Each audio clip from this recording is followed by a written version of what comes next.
আজকে হাতে মাখিয়ে পুঁই শাক দিয়ে ডাল রান্না করব। হ্যালো, আসসালামু আলাইকুম, সবাই কেমন আছেন? তো চলেন শুরু করি। তো এই যে একটা পাতিল নিয়েছি। তো এখানে এখন আমি ধুয়ে রাখা পুঁই শাকগুলো দিয়ে দিব। এটা হাতে মাখিয়ে রান্না করব। এটা কিন্তু অনেক একটা টেস্টি খাবার, আমার এত পছন্দের একটা সবজি বললেই চলে। তো ডাল দিয়ে পুঁই শাকটা অনেক বেশি মজার। তো আপনারাও চাইলে এইভাবে খুব সহজে রান্না করতে পারেন, সেটা আমি আপনাদের সাথে শেয়ার করতেছি।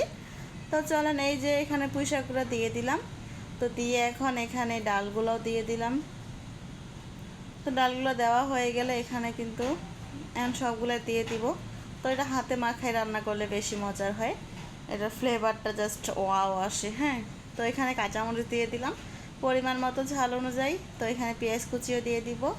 তো পেঁয়াজ কুচি দেওয়া হয়ে গেলে এখানে তেল দিয়ে দিব পরিমাণ মতো। তো তেলটা দিয়ে দিলাম, দিয়ে এখন এখানে লবণ দিব। হ্যাঁ, লবণ দিয়ে দিব পরিমাণ মতো, আর একটু মরিচের গুঁড়া দিব, সাথে হলুদ গুঁড়া দিব। তো এখানে সব কিছু দিয়ে এখন এই যে হলুদ গুঁড়াও দিয়ে দিলাম সামান্য পরিমাণের, বেশি দেওয়া যাবে না, গন্ধ করবে। তো এখানে জিরা গুঁড়ো দিয়েছি আমি। তো এটা এখন হাত দিয়ে ভালো করে মাখাইতে হবে। তো এটা হাত দিয়ে মাখালে কিন্তু অনেক সুন্দর একটা ফ্লেভার চলে আসবে। তো এই যে এখানে মাখানো শেষ, বেশি একটা মাখাবো না, হালকাভাবে মাখালেই হবে। তো এখানে এই যে এখন পানি দিয়ে দিব আমি পরিমাণ মতো। তো এই যে এখন পানিটা দিয়ে এখন চুলা ধরাই দিব।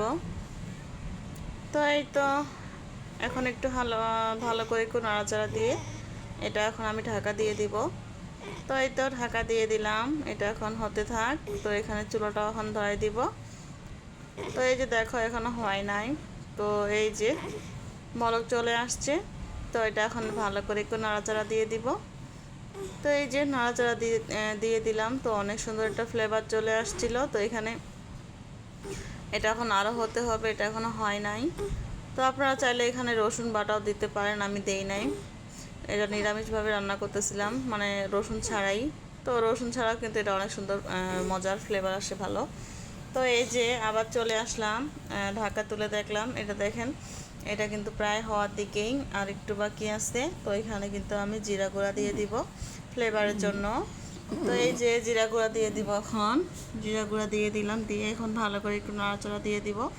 তরকারিটা কিন্তু অলমোস্ট রেডি, আর একটুখানি হলেই কিন্তু হয়ে যাবে।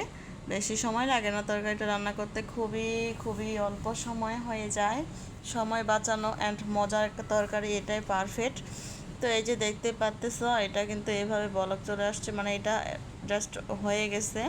তো এটা আমি নামাই নিয়েছিলাম একটু পরেই। এটা একটু ঝোল ঝোল টাইপেরই রাখছিলাম, যেহেতু এটা ডাল দিয়ে রান্না করা হয়েছে পুঁই শাক। তো এটা একটু মাখা মাখা ঝোল ঝোল রাখতে হবে। তো এই যে দেখো ফাইনালি এটা আমি নামাই নিয়েছি এভাবে। অনেক সুন্দর একটা কালার চলে আসছে, মাশাআল্লাহ, খাওয়ার পর তো অনেক বেশি মজা ছিল। তো আপনারাও চাইলে এইভাবে রান্না করতে পারেন খুব সহজে, পুঁই শাক দিয়ে ডাল। তো যারা খান না এখন, তারা একবার হলেও ট্রাই করবেন। তো সবাই ভালো থাকবেন, খোদা হাফেজ, বাই বাই।